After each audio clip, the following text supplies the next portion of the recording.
Bismillahirrahmanirrahim. Assalamualaikum warahmatullahi wabarakatuh. Alhamdulillahirabbil alamin wa bihi nasta'inu ala umuri dunya waddin. Asyhadu an la ilaha illallah wa asyhadu anna sayyidana Muhammadan abduhu wa rasuluh. Salawatu rabbi wa taslimatuhu alaihi wa ala alihi wa ashabihi wa man tabi'ahum bi ihsanin ila yaumiddin. Amma ba'du, hadratal afadil, para hadirin lan hadirat, para bapak lan ibu yang dimuliakan Allah Subhanahu wa taala. Mas Yo ada spidol? Enten? Oh ya, kalau sambil menikmati cuaca yang begitu sejuk. Mohon maaf tadi agak telat karena cuacanya badai hujan deras. Jadi kalau mau buru-buru juga bahaya. Jadi sesampainya, semoga pertemuan ini menjadi pertemuan yang Allah Subhanahu wa taala berkahi sambil turunnya hujan yang penuh dengan rahmat kasih sayang Allah Subhanahu wa ta'ala. Kita ingin sama-sama melihat bagaimana Allah saat menyayangi seluruh hamba-hambanya. Allah tidak pernah mendolimi satupun makhluknya. Allah juga menyuruh seluruh hambanya untuk melakukan yang namanya keadilan. Berbuat adil itu artinya tidak melakukan kedoliman. Surat An-Nisa, surat yang ke-Fatihah, Al-Baqarah, Al-Imran, An-Nisa, keempat. Surat keempat dari urutan mushaf yang diberi judul dengan nama perempuan. Kenapa kemudian surat ini Allah beri nama perempuan? Padahal di dalam surat ini Allah tidak hanya menyebut perempuan. Allah Subhanahu wa taala menyebutkan 9 golongan yang masuk kategori orang-orang yang lemah. Saya sebutkan satu persatu. Pertama, perempuan. Yang kedua, anak yatim. Yang ketiga, budak. Budak yang dulu diperjualbelikan seperti barang dagangan. Yang keempat, orang-orang safih. Safih dalam bahasa Arab mereka yang tidak mampu mengelola uangnya sendiri. Dibiarin aja entek dewe. Punya duit banyak, nggak tahu belanja dikasih harga mahal ya dibeli. Jualan ditawar rugi ya dijual. Ini orang yang secara akal tidak begitu sempurna. Jadi mungkin masuk kategori luar biasa yang menyebabkan dia merugikan dirinya sendiri. Matur suwun Mas Jo. Kemudian yang kelima, ahli waris yang lemah. Jadi kalau dalam sebuah keluarga ada kakak beradik atau ada paman dan juga bibi, di antara mereka ada yang tidak begitu dominan. Haknya bisa saja diambil ahli waris yang lain. Makanya dimasukkan dalam golongan yang lemah. Yang keenam, mereka siapapun yang terdolimi, orang yang terdolimi. Yang ketujuh, orang-orang yang takut. Jadi dalam kondisi tertentu bisa jadi peperangan, bisa jadi tertindas, bisa jadi rakyat jelata, takut kedoliman orang lain. Ini masuk kategori orang-orang yang lemah. Kedelapan, mereka yang lemah eksistensinya di muka bumi ini. Jadi tidak punya jabatan, nggak punya harta, nggak punya siapapun yang menolong, keberadaannya begitu lemah. Orang-orang lemah dalam arti tidak punya kekuatan. Yang kesembilan adalah minoritas. Minoritas, kaum minoritas baik dari sisi apapun, ya, entah suku, bangsa ataupun agama. Semua kategori ini masuk dalam pembahasan surat An-Nisa, orang-orang yang lemah. Kenapa surat An-Nisa disebut perempuan. Kenapa enggak yatim saja? Kenapa enggak budak atau orang yang safih? Karena perempuan itu merupakan pihak yang memungkinkan mengumpulkan semua 9 kriteria tersebut. Ada perempuan yang yatim, ada perempuan yang yatim dan safih, ada perempuan yang yatim, safih dan budak, ada perempuan yang ini, begitu ya. Ada perempuan yang minoritas, ada perempuan yang lemah posisinya dalam ahli waris. Jadi perempuan menjadi pihak yang paling berpotensi mengumpulkan semua aspek kelemahan yang tadi kita sebutkan ada 9. Dan yang menarik, orang-orang lemah di dalam surat An-Nisa disebutkan 4 kali. Jadi tema besar kan surat An-Nisa yang namanya perempuan yang mewakili golongan orang-orang yang lemah ini. Sebenarnya Allah Subhanahu wa taala ingin perintahkan agar orang-orang beriman seluruhnya bersikap adil terhadap semua orang yang lemah, terutama perempuan. Jadi tema besar surat An-Nisa adalah bersikap adil kepada orang-orang yang lemah. Atau dalam bahasa lain kita bisa katakan sikap adil itu kita wujudkan dalam bentuk kasih sayang, menyayangi orang-orang yang lemah. 4 tempat di mana Allah menyebutkan orang-orang lemah. Yang pertama 75, ayat 75. Panjenengan sambil buka Qur'annya, saya sambil menyebutkan ayatnya. Surat An-Nisa ada 176 ayat, lebih dari 20 halaman, 1 juz lebih. 176 halaman ini ada 4 ayat yang Allah sebutkan mereka secara redaksi eksplisit bahwa orang-orang lemah itu butuh diperhatikan. Ayat 75 bunyinya, wa ma lakum la tuqatiluna fi sabilillah wal mustad'afina minar rijali wan nisa'i wal wildan. Dan kenapa kalian tidak ikut berperang di jalan Allah dan di jalan orang-orang yang lemah.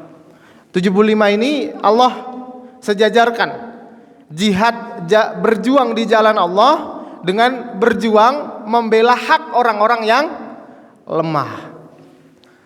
Jadi bisa kita katakan bahwa perjuangan kita membela hak-hak orang yang lemah dirampas oleh orang-orang dolim itu sama dengan jihad fisabilillah. Yang kedua, ayat 97. Allah berfirman, innal ladzina tawaffahumul malaikatu dzalimi anfusihim qalu fima kuntum. Orang-orang yang malaikat wafatkan atas perintah Allah dalam keadaan mereka mendolimi dirinya sendiri. Malaikat pada tanya, kalian di mana waktu di dunia dulu? Kok bisa-bisanya kalian didolimi oleh orang lain? Bukannya kalian sama-sama manusia? Penjelasan tentang manusia itu sumbernya satu, itu ada di ayat pertama surat An-Nisa. Kita tahu ayatnya populer, hampir setiap Jumat khatib baca. Bunyinya, ya ayyuhan nasu taqu rabbakumul ladzi khalaqakum min nafsin wahidah. Wahai manusia, bertakwalah kalian kepada Allah yang menciptakan kalian dari satu jiwa. Jadi orang kaya dan orang miskin, status sosial yang berbeda berasal dari sumber yang sama. Yang raja, yang rakyat, pejabat, yang warga sipil sama-sama manusia, sama-sama makan nasi. Tapi kenapa kok bisa kalian didolimi oleh sesama kalian sendiri? Kata mereka, qalu kunna mustad'afina fil ard. Kita dulu termasuk orang-orang yang lemah. Jadi memang kelemahan itu menjadi satu peluang bagi orang-orang dolim untuk melakukan kemungkaran. Yang ketiga, ayat 98, ayat setelahnya, illal mustad'afina minar rijal, kecuali orang-orang yang lemah itu boleh untuk izin tidak berangkat jihad. Yang keempat, ayat 127. Berarti ada ayat 75, ayat 97, ayat 98, dan yang terakhir ayat 127. Oke. Yang menarik, di surat An-Nisa Allah punya sebuah ayat yang bunyinya wa khuliqal insanu dha'ifa. Ini sampai saya tulis di papan. Wa khuliqa al insan dha'ifa. Manusia diciptakan dalam keadaan lemah. Tapi pada akhirnya di antara manusia ada yang bertambah kuat, ada yang semakin lemah. Akhirnya hukum rimba berlaku. Yang lemah makan yang kuat makan yang lemah. Khuliqal insanu dha'ifa. Dalam sebuah hadis riwayat Abu Hurairah, Nabi SAW berdoa kepada Allah Subhanahu wa taala, "Ya Allah, saya khawatir dari kalangan umatku 2 orang yang lemah." Yaitu bahasa redaksinya ad-dha'ifain, 2 orang yang lemah, 2 orang lemah. Siapa mereka 2 orang ini? 1 perempuan. Jadi kalau ada perempuan yang bisa mengalahkan laki-laki itu istimewa, perempuan. Yang kedua adalah anak yatim, perempuan dan anak yatim. Di ayat 28 ada redaksi wa khuliqal insanu dha'ifa.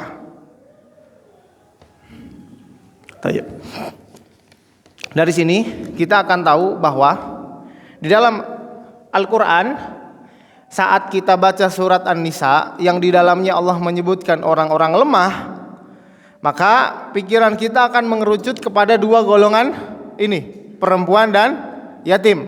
Kenapa surat An-Nisa enggak dikasih nama surat yatim saja?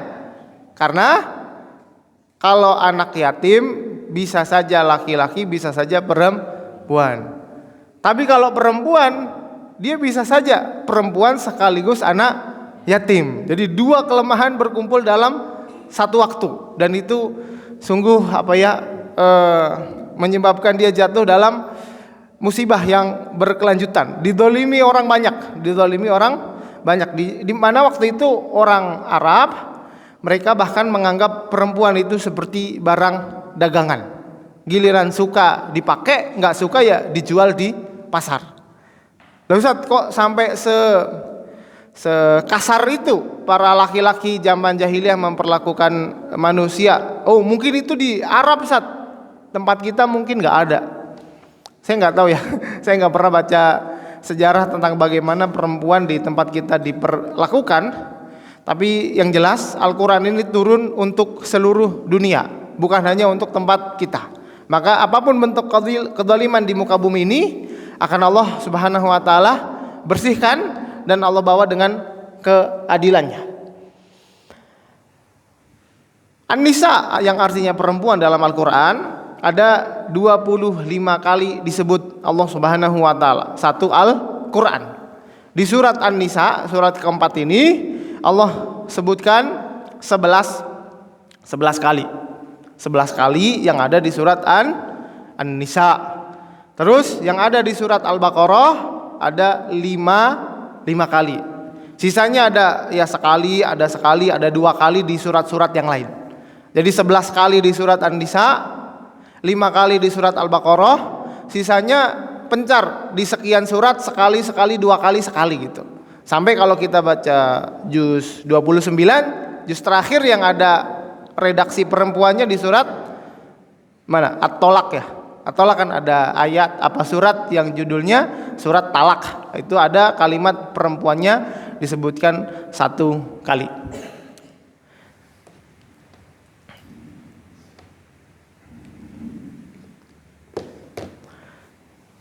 Ini poin pertama. Apa itu? Saya akan berusaha nyusun ini dengan angka biar lebih mudah dicermati. Poin pertama yaitu kenapa An-Nisa?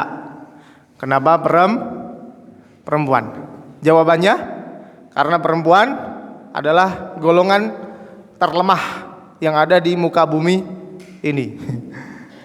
Tapi itu perempuan, ya fisiknya, ya mentalnya. Cuman kalau bicara tipu dayanya, bisa jadi lebih dahsyat daripada tipu daya setan. Tapi kalau fisiknya, mentalnya memang termasuk apa, atau kita katakan golongan paling lemah di dunia ini. Kenapa perempuan? Poin kedua. Kalau surat ini bicara tentang perempuan, apakah kita disuruh untuk melas sama perempuan? Apakah terus perempuan kita anggap sebagai manusia terlemah, kemudian kita berikan semua privilege yang ada, kemudian mungkin kita ajak nangis bareng, kemudian kita pokoknya dielus-elus, disayang-sayang? Surat An-Nisa yang ada 176 ayat ini sama sekali tidak menyuruh laki-laki untuk menemani perempuan mencucurkan air matanya karena merasa dirinya paling lemah, bukan.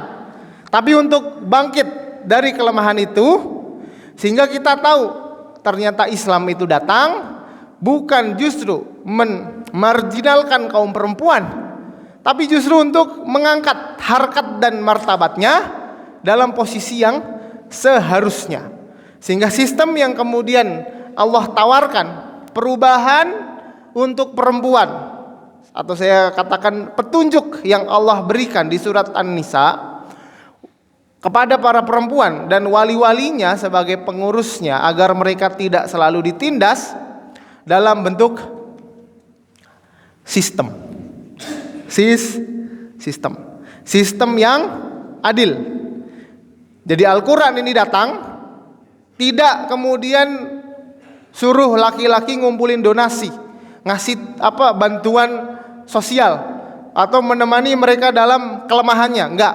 Justru Islam datang merubah sistem yang sebelumnya ya, dolim, perempuan dianggap seperti barang dagangan, harta warisannya seringkali tidak diberikan, bahkan dalam kondisi tertentu orang-orang jahiliyah sengaja rekayasa perempuan dituduh melakukan perbuatan yang tidak mereka lakukan agar mahar yang sudah diberikan dikembalikan.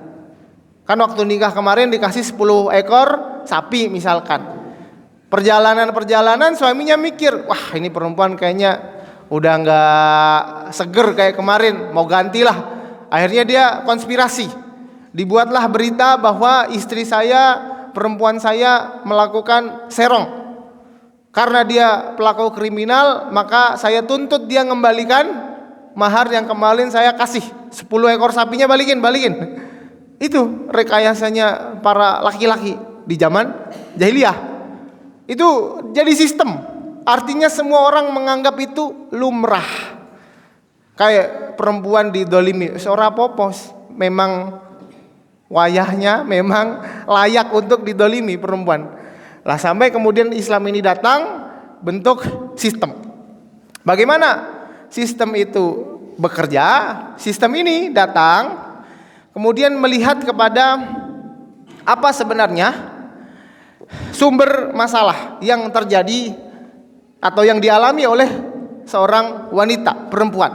Ternyata mereka itu punya kelemahan utama dari sisi ekonomi. Maka Al-Quran ini datang kemudian bukan untuk hilang aja. Bukan untuk kemudian membuat perempuan itu berotot, tetapi satu, membuat perempuan berdaulat.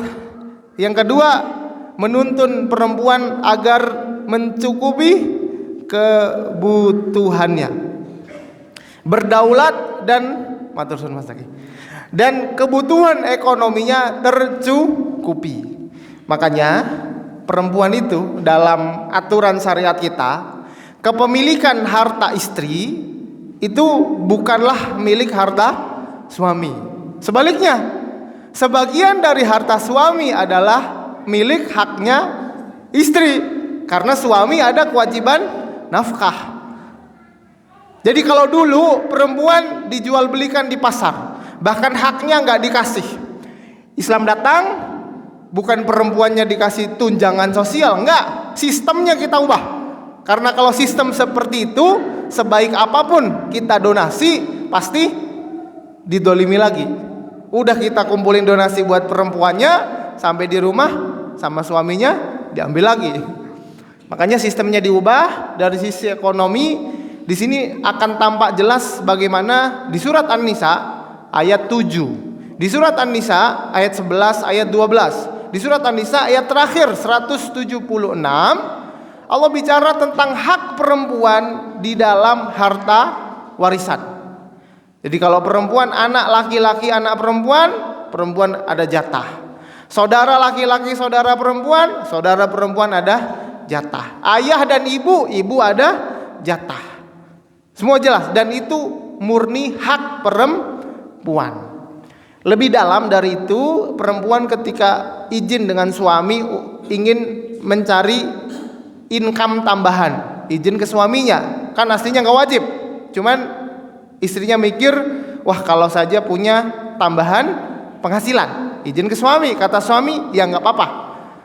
Tapi nanti kalau misalkan kamu udah kerja 10% PPK pajak pertambahan nilai keluarga masukin ke kas keluarga, terserah, itu kesepakatan, silahkan.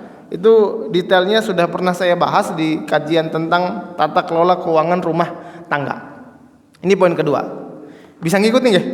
Poin pertama, kenapa surat ini perempuan. Yang kedua, kalau perempuan itu adalah golongan terlemah di muka bumi ini, apa yang ditawarkan Islam agar perempuan itu keluar dari momok dalam hidupnya? Sistemnya diubah. Makanya hari ini kalau kita lihat sistem pemerintahan kita banyak yang error, ya saya kira sebaik apapun pejabatnya nggak akan begitu ideal dalam menjalankan pemerintahan hari ini. Makanya ada teman-teman yang kemudian inisiatif menyuarakan perubahan sistem, dan kita tidak begitu paranoid ya, nggak takut berbicara hal itu, karena sejak dulu sidang konstituante tokoh seperti Muhammad Nasir, Buya Hamka menyuarakan agar Islam di Indonesia menggunakan berlandaskan syariat Islam. Lanjut poin ketiga. Pertanyaannya, kalau perempuan itu lemah, kemudian Islam menawarkan sistem yang adil,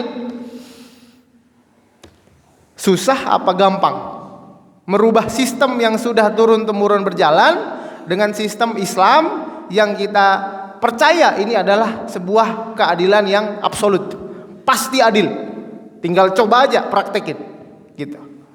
Jawabannya susah. Karena susah, panjenengan lihat surat An-Nisa ayat 13, ayat 14. Di sini secara tegas Allah Subhanahu wa taala memasukkan sistem yang mengatur hak kepemilikan perempuan di dalam aturan agama. Aturan agama dalam redaksi bahasa Arabnya disebut hududullah. Hudud artinya aturan Allah Subhanahu wa taala. Di sini ada dua metode yang Allah Subhanahu wa taala gunakan. Yang pertama, Allah sebut bahwa perempuan punya hak milik, itu adalah aturan Allah. Allah yang ngatur. Jadi nggak bisa kita protes. Yang kedua, kalau di antara kalian ada yang tidak mau taat, maka Allah ancam di ayat 14 dengan azab yang pedih. Redaksinya bunyinya, wa may ya'sillaha wa rasulahu, dan barang siapa yang maksiat kepada Allah dan Rasulnya, wa yata'adda hududahu, dan melanggar aturan Allah, perempuan punya hak tapi nggak dikasih, yudkhilhu naron khalidan fiha, Allah masukkan dia akan neraka, kekal di dalamnya. Sesusah itu menerapkan keadilan di tengah masyarakat yang rusak. Saking susahnya Allah harus masukkan aturan ini dalam bentuk kewajiban. Kalau kita mengaku bertauhid, kita beriman kepada Allah, harusnya kita menegakkan aturan Allah. Siapa di antara kalian yang nantang aturan Allah, apa balasannya? Kekal di neraka. Itu redaksi yang cukup yang sangat tajam. Kalau perkara-perkara lain yang kita lihat mungkin tidak sampai ke tahapan itu, mungkin dosanya kecil, dosanya besar, ya. Tapi di sini tegas Allah terangkan bahwa langsung balasannya adalah neraka kekal di dalamnya.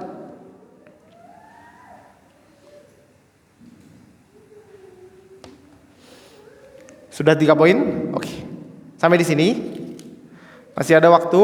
Saya sebenarnya tadi pagi niat ingin menyinggung cukup detail ayat tentang harta warisan. Oke. Di ayat 7, ayat 11, ayat 12 dan ayat 176. Yang inti dari semua ayat itu adalah bagian perempuan, jika dia anak atau cucu, maka laki-laki 2 kali jatah perempuan. Jika dia saudara, saudara laki-laki, saudara perempuan yang kandung, sama konsepnya, laki-laki 2 kali perempuan. Kalau saudaranya semuanya perempuan, dia dapat berapa? Maksimal 2/3. Kalau ibu, maka maksimal 1/3. Jadi semua perempuan di sekitar kita, bayangkan ini ada mayit. Kemudian sang mayit ini punya istri. Istri ini jatah maksimalnya dia akan dapat 1/4. Mayit kalau punya anak, katakan anak perempuan, maka maksimalnya dia akan dapat 2/3. Mayit ini kalau punya saudari perempuan, maksimal juga 2/3. Mayit kalau di atas punya ibu nanti akan dapat 1/3. Ini semua Allah sebutkan secara tekstual, eksplisit, 1/3, 1/4, 2/3. Angkanya ada. Jadi bisa dibilang satu-satunya aturan Allah yang detail bagiannya berapa persen itu hanya bagian harta warisan. Kalau bicara kaya miskin itu masih bisa menyesuaikan keadaan budaya setempat. Bicara nafkah berapa duit suami wajib ngasih ke istri, itu boleh negosiasi, boleh. Tapi kalau bicara harta warisan nggak bisa, harus sesuai jatahnya. Setelah tahu jatahnya, kemudian dia mau bagi rata, silahkan. Tapi kalau sebelum tahu dan langsung dibagi rata, maka di situ dia akan masuk ancaman nomor 3. Yang melanggar aturan Allah akan Allah siapkan neraka kekal di dalamnya. Saya bahas ringkas saja. Saya urungkan niat saya untuk bahas dia rinci. Karena yang lebih menarik dari itu, di waktu yang terbatas ini, saya ingin panjenengan sama-sama coba buka surat An-Nisa mulai dari ayat 1. Saya ingin kita praktek bagaimana tadabbur Al-Quran. Saat kita tahu tema besar sebuah surat, kemudian kita baca satu persatu ayatnya, kita akan dapati bahwa benar-benar ayat Al-Quran dalam satu surat itu membawa satu tema yang persis. Jadi kalau ada orang baca Quran, kemudian dilihat ini Quran maksudnya apa ya? Perasaan dari tadi bicaranya akhirat, sekarang bicara dunia, lanjut bicara gunung, sekarang perempuan, laki-laki. Seperti apa ya? Berantakan, tidak sistematis. Justru disitulah peran para ulama bagaimana memahami hal yang tampak sulit dipahami orang itu agar bisa dirasakan nikmatnya oleh siapapun yang membacanya. Lihat ayat pertama. Jadi judulnya di sini kita mau lihat bagaimana Allah Subhanahu wa taala menerapkan satu keadilan dan kasih sayangnya kepada orang-orang yang lemah. Ayat 1. Allah Subhanahu wa taala berfirman, Ya ayyuhan nasu taqu rabbakumul ladzi khalaqakum min nafsin wahidah. Sesungguhnya wahai manusia, bertakwalah kepada Allah yang menciptakan kalian dari jiwa yang satu, dari satu jiwa yang sama. Kalau kalian semua sumbernya sama, keturunannya Nabi Adam, Kenapa harus ada kedoliman? Kenapa yang kuat harus nyaplok yang lemah? Kenapa laki-laki harus mendolimi perempuan? Kalau kalian dari sumber yang sama. Bahkan perempuan dalam sebuah hadis Nabi SAW bersabda, perempuan diciptakan dari apa? Tulang rusuknya laki-laki kan? Udah tahu itu bagian dirimu sendiri. Kenapa kamu dolimi? Ini sebagai apa? Ajakan secara eksplisit agar tidak mendolimi orang-orang lemah. Ayat nomor 2. Nomor 2. Allah berfirman, wa atul yatama amwalahum wa la tatabaddalul khabitha bit-thayyib wa la ta'kulu amwalahum ila amwalikum innahu kana huban kabira.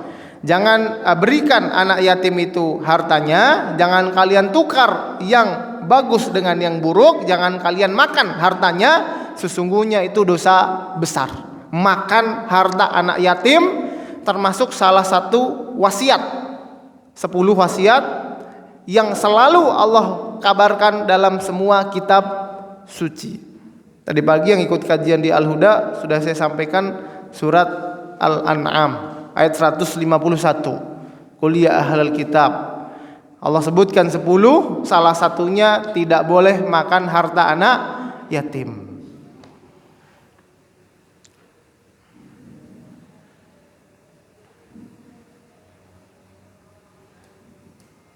Orang Arab dulu punya kebiasaan mengasuh anak yatim perempuan. Karena perempuan yatim, kasihan. Diasuh sama bapak-bapaknya. Niat mereka itu ada niat terselubung, di mana saat mereka mengasuh, kan si yatim punya harta dari warisan orang tuanya.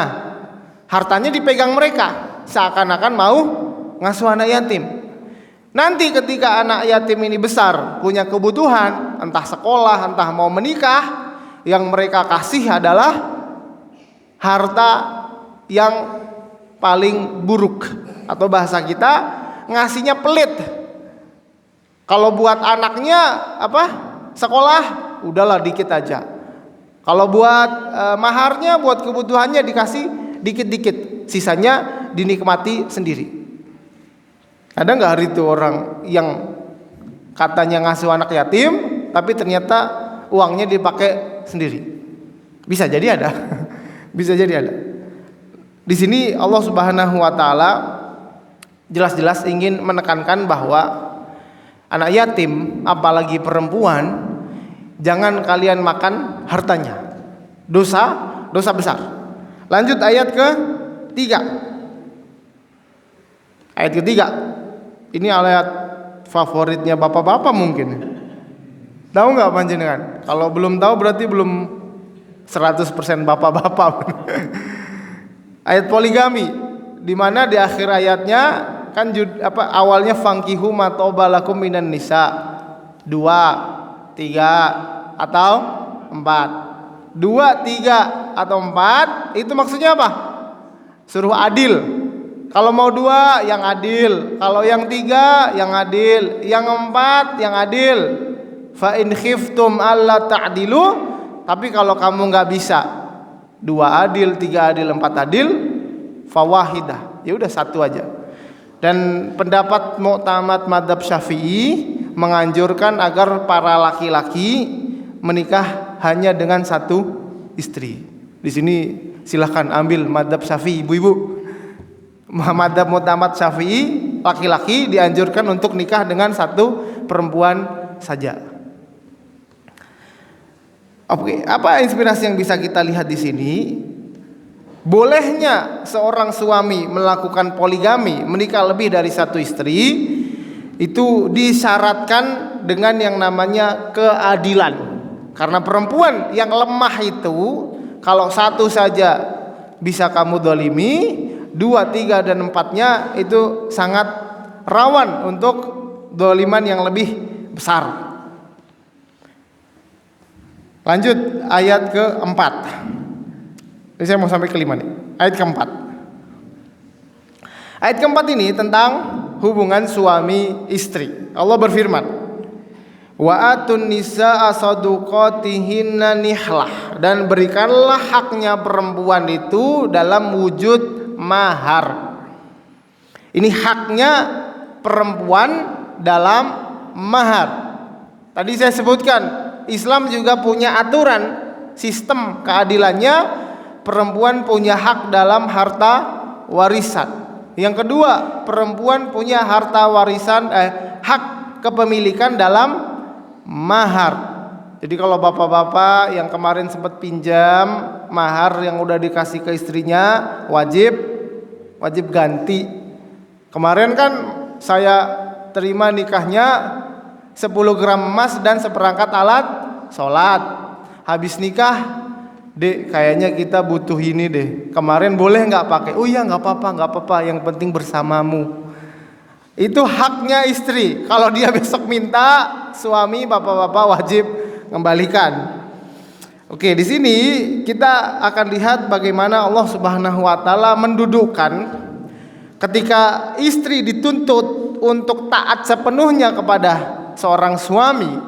Yang kata Nabi SAW, lau amartu ahadan an yasjuda li ahadin, kalau saja saya boleh nyuruh seseorang sujud kepada orang lain, la amartu zaujatan yasjuda li zaujiha, saya suruh istri sujud ke suaminya. Saking besarnya hak suami kepada istri, tanggung jawabnya istri ngurus suami gede, tetapi proporsional.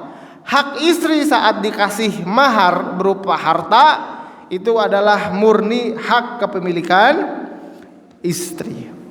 Dan ini saat panjenengan terus baca ayatnya sampai 176 ayat, panjenengan akan dapati di setiap ayatnya Allah menekankan tentang keadilan, kasih sayang kepada golongan yang lemah. Sudah adzan ya? Sebentar. Saya sebagai penutup ingin menyampaikan beberapa kelebihan surat An-Nisa. Surat An-Nisa ini diawali dengan panggilan. Panggilannya berbunyi ya ayyuhan nas. Di dalam Al-Qur'an itu ada 2 surat yang Allah awali dengan ya ayyuhan nas. Pertama surat An-Nisa, yang kedua surat Al-Hajj, ya ayyuhan nas. Surat An-Nisa ini adalah surat terpanjang setelah Al-Baqarah. Al-Baqarah, kalau kita tahu semua surat 114 paling panjang itu Al-Baqarah, maka surat An-Nisa ada di posisi nomor 2. Yang ketiga, surat An-Nisa ini menjadi satu-satunya surat yang Allah khususkan bicara detail tentang hukum ahli waris. Jadi kalau siapapun yang belajar ilmu faraid, ilmu waris, pasti dia harus baca surat An-Nisa.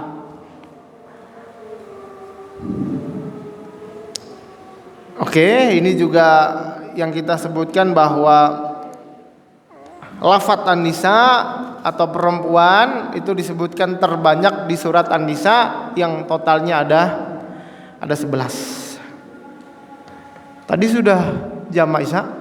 Belum. Oh ya. Ini saya kira materinya cukup. Ada banyak hal yang sebenarnya ingin saya sampaikan, tapi kalau ada waktu saya ingin buka dialog interaktif. Masih ada waktu Mas Jo? Masih ada waktu atau langsung sholat? 18.52. Sudah azan sudah. Oke, ya sudah. Apa yang kita sampaikan di sini sifatnya adalah upaya kita kemudian mengetahui makna dan apa yang Allah Subhanahu wa taala turunkan sebagai petunjuk bagi seluruh manusia agar mereka menjadi orang-orang yang bertakwa. Belajar seperti ini di tempat seperti negara kita, ini bagian dari jihad, berjuang. Kenapa? Karena hakikatnya orang Islam itu saat hidup di dunia ini tidak pernah lepas yang namanya perjuangan.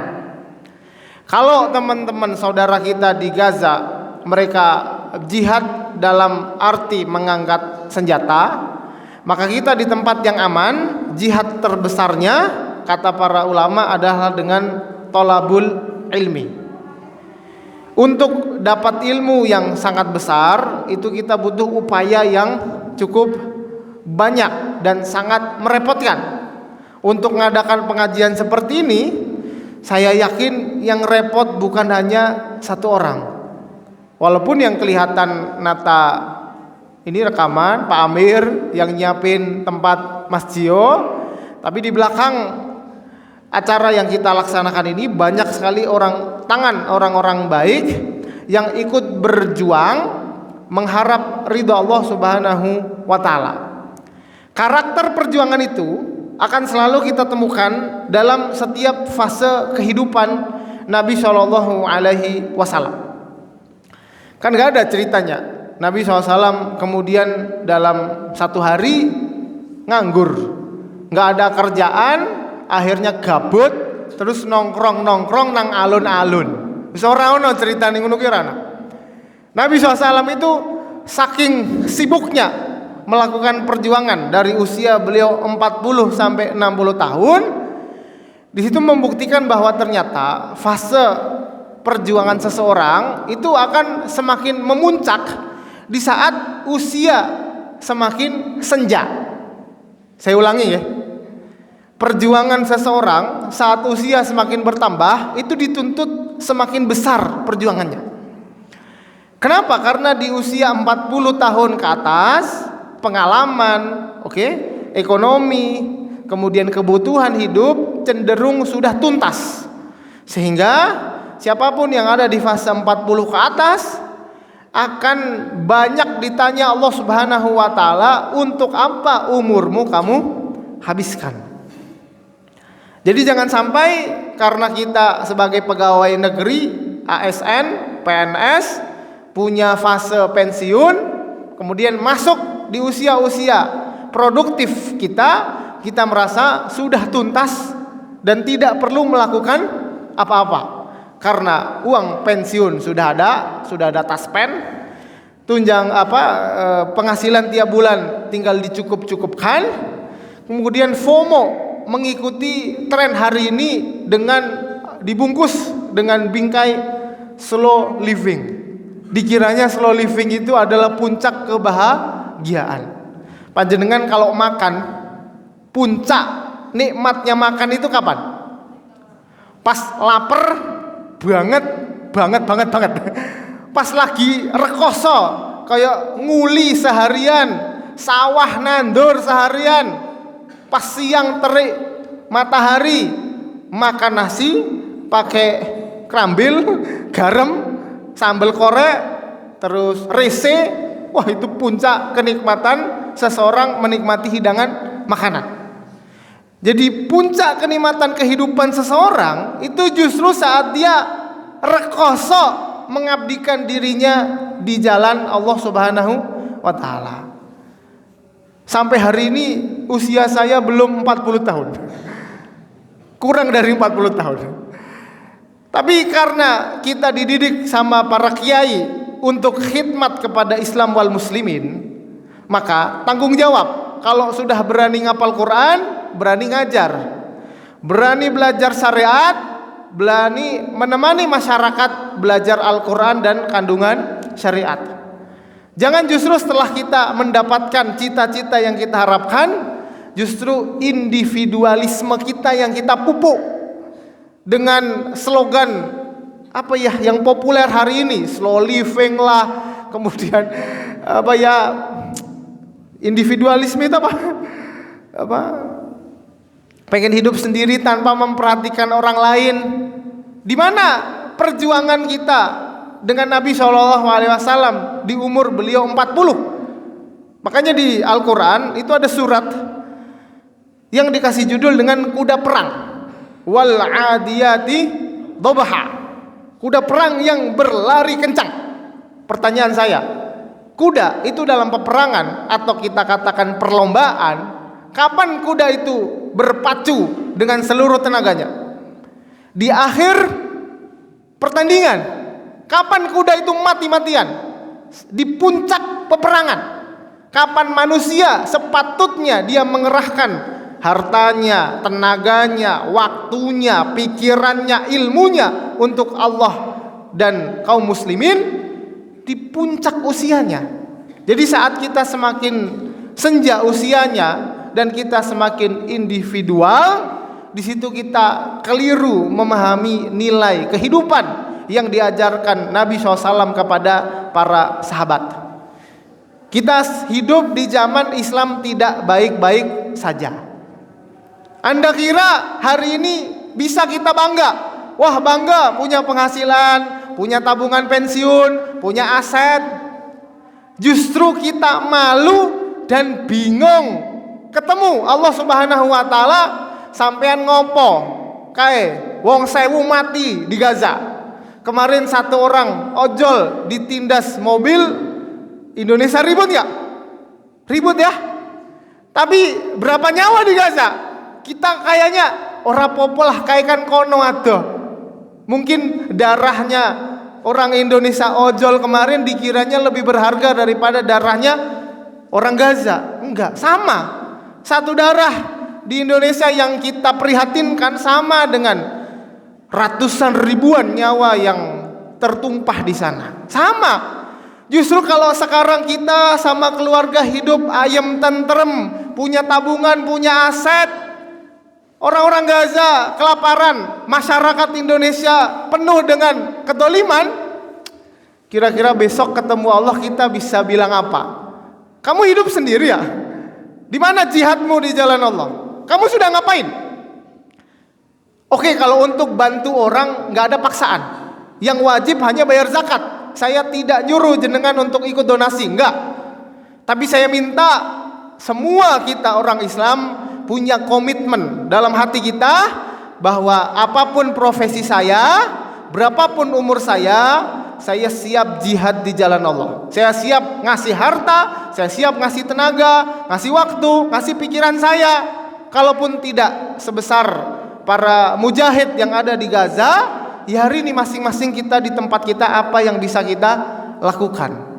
Jaga sholat 5 waktunya. Ini saya tidak menggurui panjenengan. Saya ingin menampar diri saya sendiri. Kalau hari ini saya bisa makan enak dari pagi sampai malam, terus apa yang saya bilang ke Allah Subhanahu wa taala besok? Kamu bisa makan enak. Enak ya makan nasi gurih, enak ya. Enak ya makan megono. Enak ya. Saudara kamu di sana, kamu apain? Itu konsekuensi dari iman kita kepada Allah Subhanahu wa taala. Jadi makanya tadi saya singgung pengajian seperti ini, panitianya, yang ngisinya, panjenengan yang rawuh, hadirin dan hadirat, itu bagian dari jihad fisabilillah. Kalau hari ini panjenengan berangkat pengajian, hujan, malam, dingin, capek, nggak ada trigger untuk semangat. Gimana besok kalau kaum muslimin di Indonesia Allah takdirkan keadaannya seperti yang ada di Gaza? Pengajian saja kita melipir paling pertama, besok kalau Indonesia kita dijajah, kita yang akan kabur paling pertama mungkin. Akan kelihatan orang munafik saat zaman semakin susah. Siapa yang hubud dunia, karahiyatul maut, yang takut mati karena dikiranya menafkahi keluarga itu menjadi pembenaran untuk tidak melakukan apapun untuk agama ini. Ini saya nasihatin diri saya pribadi bahwa ternyata hidup nyamannya kita hari ini justru menjadi pertanyaan. Tsumma la tus'alunna yauma idzin 'anin na'im, surat At-Takatsur. Ibnu Mas'ud saat baca surat itu nangis gara-gara habis minum. Biasanya ada air putih di sini. Biasanya minum air putih, nggak ada sekarang. Minum air putih, nangis dia. Para sahabat terus tanya, sampean ki ngopo? Ini loh, air seenak ini, sesok neng akhirat latus alunna yauma idzin anin naim. Air putih Air putih. Bagaimana panjenengan atau kita yang di rumah nyimpan satu karung beras, yang di rumah punya freezer isinya daging dan ayam, yang tadi pagi baru makan steak atau pizza, kebab. Apa yang akan Allah tanya besok di akhirat? Jadi harus seperti itu, ngaji harus sampai tergerak untuk jihad di jalan Allah Subhanahu wa taala. Kalau kita ngaji biasa-biasa saja, perbanyak materi, perbanyak jamaah yang hadir, giliran Allah panggil untuk jihad, kita yang pertama kali kabur, untuk apa pengajian? Nggak usah ada pengajian, nggak usah. Percuma. Justru semakin banyak ilmu, semakin tahu isi Quran, Allah semakin tanya kita. Kamu udah tahu Quran kan? Udah tahu kamu, nggak boleh ada kedoliman. Itu di negaramu ada yang terdolimi. Kamu ngapain? Maka tadi saya sampaikan, pengajian ini bagian dari jihad kita di jalan Allah dengan sikon, situasi dan kondisi kita yang seperti ini. Saya wasiat kepada diri saya, panitia yang ngurus, hadirin hadirat, secapek apapun ya, serumit apapun hidup ini, jihad ini jangan panjenengan tinggal. Kalau main pengajian longgoh nang karpet, wes dicepaki panganan, sudah ada Mas makanannya. Nanti nggak ada, saya ditagih nanti. Panganan wes cemepak, untuk datang saja kita nggak greget. Kita mau bilang apa? Di hadapan Allah kita mau bilang apa? Sudah senyaman ini, tapi tidak ada rasa kita untuk ikut rekoso di jalan Allah Subhanahu wa taala. Bukan untuk hidup susah, bukan, tapi untuk menjawab tsumma latus'alunna yauma idzin anin na'im. Kita mohon kepada Allah Subhanahu wa taala atas segala kekurangan, dosa dan juga seluruh lalai yang pernah kita lakukan agar Allah ampuni seluruh dosa kita. Rabbana dhalamna anfusana wa illam taghfir lana wa tarhamna lanakunanna minal khasirin. Allahumma inna nas'alukal huda wat tuqa wal afafa wal ghina. Allahumma inna nas'aluka bi asma'ikal husna wa sifatikal ula an taj'alal qur'anal 'azima rabi'a qulubina wa nura sudurina wa jalaa ahzanina wa dhahaba humumina wa gumumina برحمتك يا أرحم الراحمين. اللهم إنا نشهد بأنك أنت الله الواحد الأحد الصمد لم يلد ولم يولد ولم يكن له كفوا أحد أن تغفر لنا ذنوبنا. اللهم اغفر لنا ما قدمنا وما أخرنا وما أسررنا وما أعلنا وما أنت أعلم به منا أنت المقدم وأنت المؤخر لا إله إلا أنت سبحانك إنا كنا من الظالمين. لا إله إلا أنت سبحانك إنا كنا من الظالمين. لا إله إلا أنت سبحانك إنا كنا من الظالمين. ربنا اغفر لنا ولوالدينا ولمشايخنا ولأساتذتنا ولأصحاب الحقوق علينا. ربنا هب لنا من أزواجنا وذريتنا قرة أعين واجعلنا للمتقين إماما. ربنا اغفر لنا ولإخواننا الذين سبقونا بالإيمان ولا تجعل في قلوبنا غلا للذين آمنوا ربنا إنك رؤوف رحيم. ربنا آتنا في الدنيا حسنة وفي الآخرة حسنة وقنا عذاب النار. ونخص بالذكر لبلدنا إندونيسيا. اللهم ارفع عنا الوباء والبلاء والزلازل والمحن والفتن ما ظهر منها وما بطن من بلدنا هذا خاصة ومن سائر بلاد المسلمين. اللهم اجعل هذا البلد ونصب إندونيسيا بلدا آمنا مطمئنا سخاء رخاء وسائر بلاد المسلمين. اللهم عليك توكلنا وإليك أنبنا وإليك المصير. اللهم انصر إخواننا المستضعفين المظلومين في غزة. اللهم كن لهم ناصرا ومعينا. اللهم عليك باليهود الغاصبين ومن عوانهم من الكفار والمنافقين. اللهم عليك بهم فإنهم لا يعجزونك. اللهم اغفر لنا على تقصيرنا فإننا لا نملك إلا الدعاء. ربنا عليك توكلنا وإليك أنبنا وإليك المصير. وصلى اللهم وسلم على نبينا محمد وعلى آله وصحبه أجمعين والحمد لله رب العالمين. Kurang lebihnya saya mohon maaf yang sebesar-besarnya. Akhirul kalam, wassalamualaikum warahmatullahi wabarakatuh.